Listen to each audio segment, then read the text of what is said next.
নমস্কার দর্শকবৃন্দ, আপনারা আমাকে চিনতেই পারছেন। আমি আপনাদের প্রিয় গল্পকথক। আজ আমি আপনাদের জন্য নিয়ে এসেছি এক গভীর, আবেগপ্রবণ এবং রুদ্ধশ্বাস রোমাঞ্চে ভরপুর এক গল্প। এই গল্পটি একজন নাম প্রকাশে অনিচ্ছুক ফলোয়ার আমাকে পাঠিয়েছেন। তিনি চান আমি তার নাম গোপন রাখি, এবং তাই আমি রাখব। গল্পটি একটি সাধারণ বাঙালি পরিবারের, যেখানে লুকিয়ে আছে এক গভীর নিষিদ্ধ প্রেম এবং তার সাথে জড়িয়ে আছে এক শ্বাসরোধকার ব্ল্যাকমেলের চক্রান্ত। গল্পের গভীরে যাওয়ার আগে আমি আপনাদের মনে করিয়ে দিতে চাই, এই গল্পের কোনো এক ফাঁকে আমি আমার ব্যক্তিগত আইএমও নাম্বারটি দেব। তাই নাম্বারটি পেতে হলে পুরো গল্পটি মনোযোগ দিয়ে শুনতে হবে। সাবস্ক্রাইব করতে ভুলবেন না কিন্তু।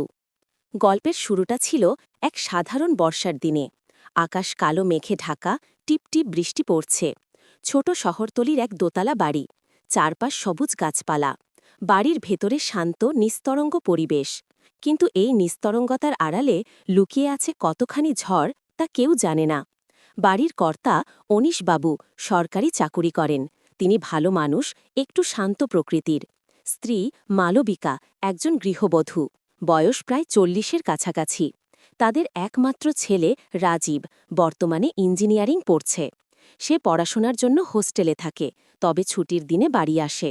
মালবিকা, যাকে সবাই মলি নামেই ডাকত, সে ছিল এই বাড়ির এক নীরব শক্তি। নিজের সংসার, স্বামী, সন্তান নিয়েই তার জীবন কেটে যেত। তবে তার মনের ভেতরে ছিল এক গভীর অতৃপ্তি, এক নীরব হাহাকার। বাইরে থেকে তাকে দেখে কেউ কখনো বুঝতে পারত না তার ভেতরের গোপন অস্থিরতা। অনীশবাবু তাকে ভালোবাসতেন, কিন্তু তার জগৎ ছিল বড্ড সীমিত। চার দেয়ালের বন্ধনে মালবিকার আত্মা যেন কখনো মুক্তি পেল না। রাজীব, তার ছেলে, তাকে খুব ভালোবাসত। মায়ের জন্য সবকিছু করতে প্রস্তুত ছিল সে। কিন্তু সে ছিল এক অল্প বয়সী ছেলে, যার জীবনের অভিজ্ঞতা ছিল অল্প।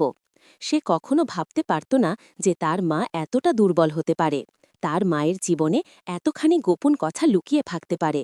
গল্পের মূল চরিত্র হল মালবিকা এবং তার ভাইপো আয়ুষ। আয়ুষ মালবিকার ছোট বোনের ছেলে, বয়স বছর 25। একটু বেপরোয়া, একটু বেহিসেবি। কলেজ ইউনিভার্সিটি ঘুরে ঘুরে জীবন কাটাচ্ছে। খুব বেশি লেখাপড়ায় মন নেই, তবে বুদ্ধি প্রখর। মালবিকার বাড়ি তাদের কাছাকাছি, তাই সে প্রায়ই মালবিকার বাড়িতে আসে। আয়ুষ মালবিকাকে খুব শ্রদ্ধা করত, ভালোবাসত। কিন্তু সেই শ্রদ্ধা, সেই ভালোবাসা এক অদ্ভুত মোড় নিল যখন সে একদিন মালবিকার এক ভয়াবহ গোপন দুর্বলতা জেনে গেল। সেদিন ছিল শনিবার। মালবিকা একাই বাড়িতে ছিল। অনীশবাবু এক বন্ধু বাড়িতে গিয়েছিলেন এবং রাজীব হোস্টেলে। আয়ুষ হঠাৎ মালবিকাকে দেখতে এসেছিল। আসার সময় কিছু ফল আর মিষ্টি নিয়ে এসেছিল। মালবিকা খুব খুশি হয়েছিল। আয়ুষ বাড়িতে ঢুকেই দেখল মালবিকা বড় একটা কাচের জারে কিছু একটা নিঃসন্দেহে বেশি পরিমাণে মাদকদ্রব্য তুলনা কম মিশ্রিত করছিল এক বিশেষ পানীয়ের সাথে। প্রথমে আয়ুষ কিছুই বুঝতে পারেনি। মালবিকা তাড়াতাড়ি জারের মুখ বন্ধ করে আয়ুষের দিকে ফিরে তাকাল। তার চোখে ভয়, আতঙ্ক এবং এক গভীর যন্ত্রণা। আয়ুষ থমকে গেল। তার প্রিয় খালা, তার মাকে দেখার মতো মালবিকা এভাবে কি করছে? মালবিকা প্রায় কেঁদে ফেলল। আয়ুষ ধীরে ধীরে মালবিকার কাছে গেল। তার মুখ থেকে কথা সরছিল না। সে শুধুমাত্র ফিসফিস করে বলল, খালা, এটা কি? মালবিকা আর পারল না। সে ভেঙে পড়ল। তার সমস্ত গোপন কথা এক এক করে বেরিয়ে এলো। সে বলল কিভাবে অনীশবাবু কিছু বছর ধরে তার প্রতি উপেক্ষা করেছেন, কিভাবে তার একাকিত্ব বেড়ে গেছে, কিভাবে সে মানসিকভাবে ভেঙে পড়েছে, এবং এই অবস্থায় এক পরিচিত মহিলা তাকে এই বিশেষ পানীয়ের সাথে পরিচয় করায়। প্রথমে ছোট পরিমাণে শুরু করেছিল, কিন্তু ধীরে ধীরে সে এই ব্যবস্থার ওপর নির্ভরশীল হয়ে পড়েছে। এটা তার এক গভীর ব্যক্তিগত দুর্বলতা, এক অন্ধকার দিক যা সে কাউকে দেখাতে চায়নি, বিশেষ করে তার ছেলেকে। আয়ুষ স্থির হয়ে গেল। তার মাথার ভেতর ঘুরছিল। একদিকে প্রিয় খালাকে এই অবস্থায় দেখে তার সহানুভূতি হল, অন্যদিকে তার এক ভয়াবহ গোপন কথা জেনে যাওয়ার বোধ তাকে এক অদ্ভুত অবস্থায় ফেলে দিল।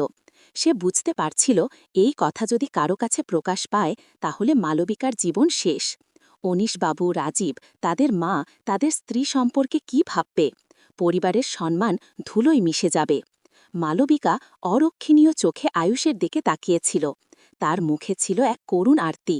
আয়ুষ কিছুক্ষণ নীরব থাকল। তারপর ধীরে ধীরে তার মাথার ভেতর এক অশুভ চিন্তা খেলা করে গেল। এই দুর্বলতা তার হাতে আসুক, তাহলে সে যা চায় তা পেতে পারে। মালবিকাকে সে ভালোবেসেছিল, শ্রদ্ধা করেছিল, কিন্তু এই মুহূর্তে তার ভয়াবহ দুর্বলতা যেন তাকে এক নতুন আকর্ষণে আবদ্ধ করল। আয়ুষ ধীরে ধীরে মালবিকার আরও কাছে গেল। তার চোখ ছিল এক ভিন্ন আকর্ষণে ভরা। সে ফিসফিস করে বলল, খালা, তুমি আমাকে বিশ্বাস করো? মালবিকা মাথা নাড়ল। তার চোখে ছিল জল। আয়ুষ তার চুপ থাকার সুযোগ নিল। সে মালবিকার একটি হাত ধরল। মালবিকার শরীর কেঁপে উঠল। আয়ুষের স্পর্শ তার কাছে নতুন ছিল, তবে সে জানত এই স্পর্শ ভুল। কিন্তু তার শারীরিক দুর্বলতা এবং মানসিক অবসাদ তাকে এক অদ্ভুত সাফল্যের দিকে ঠেলে দিচ্ছিল। আয়ুষ তার ঠোঁট মালবিকার কানের কাছে নিয়ে গেল এবং ফিসফিস করে বলল, খালা, আমার একটা ইচ্ছা আছে খালা। যদি তুমি এটা পূরণ করো তাহলে তোমার এই গোপন কথা কারো কাছে যাবে না। আমি তোমাকে সব রকম সাহায্য করব। মালবিকার মুখ ফ্যাকাশে হয়ে গেল। সে বুঝতে পারল আয়ুষ কি বলতে চায়। তার মনের ভেতর এক ভয়াবহ সংগ্রাম শুরু হল। একদিকে নিজের গোপন অন্ধকার দিক প্রকাশ পাওয়ার ভয়, অন্যদিকে এক নিষিদ্ধ সম্পর্কের টান। আয়ুষের চোখে যেন এক অদ্ভুত আকর্ষণ ছিল, যা তাকে টেনে নিচ্ছিল। মালবিকা ধীরে ধীরে তার হাত ছোটাল, কিন্তু আয়ুষ তাকে আবার ধরে ফেলল। তার চাপ বাড়ছিল। আয়ুষ তার মুখ মালবিকার মুখের কাছে নিয়ে এলো। মালবিকা চোখ বন্ধ করে নিল। তার বুক দ্রুত ধুকপুক করছিল। আয়ুষের গরম নিঃশ্বাস তার মুখে লাগছিল। মালবিকা বুঝতে পারল তার আর কোনো উপায় নেই। তার গোপন দুর্বলতা তাকে এই নিষিদ্ধ চুক্তিতে বাধ্য করছিল। আয়ুষ আরও কাছে এসে তার হালকা চুমন করল মালবিকার গালের মাথায়।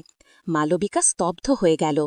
তারপর আয়ুষ ফিসফিস করে বলল, ঠিক আছে খালা, এই চুক্তি আমাদের মাঝে থাকবে, কিন্তু আমাকে তোমার সব কিছু দিতে হবে। আমার যা ইচ্ছা, তোমাকে আমার হতে হবে। মালবিকার চোখ থেকে জল গড়িয়ে পড়ল।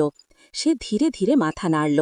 এই সম্মতি ছিল তার ভয়, তার একাকিত্ব এবং তার গোপন দুর্বলতার এক অদ্ভুত ফলাফল।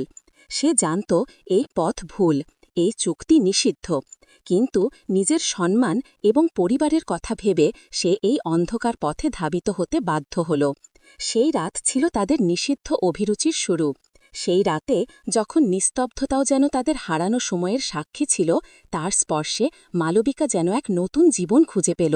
আয়ুষের ভালোবাসা ছিল লোভী, ছিল নিষিদ্ধ, কিন্তু সেই লোভী ভালোবাসাই মালবিকাকে এক নতুন রোমাঞ্চের দিকে টেনে নিয়ে গেল।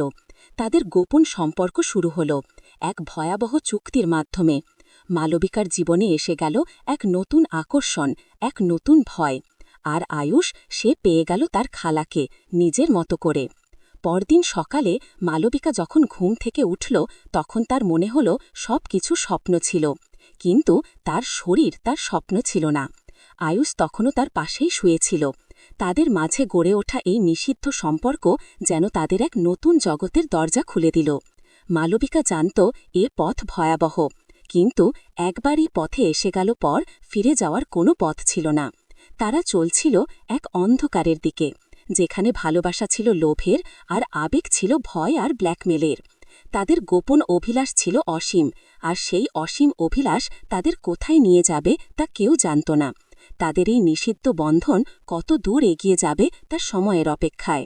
এই গল্পের পরবর্তী অংশ জানতে চান? তাহলে কমেন্ট করে জানান এবং চ্যানেলটি সাবস্ক্রাইব করুন।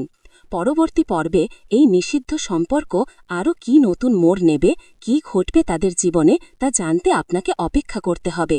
আমাদের সাথে থাকুন।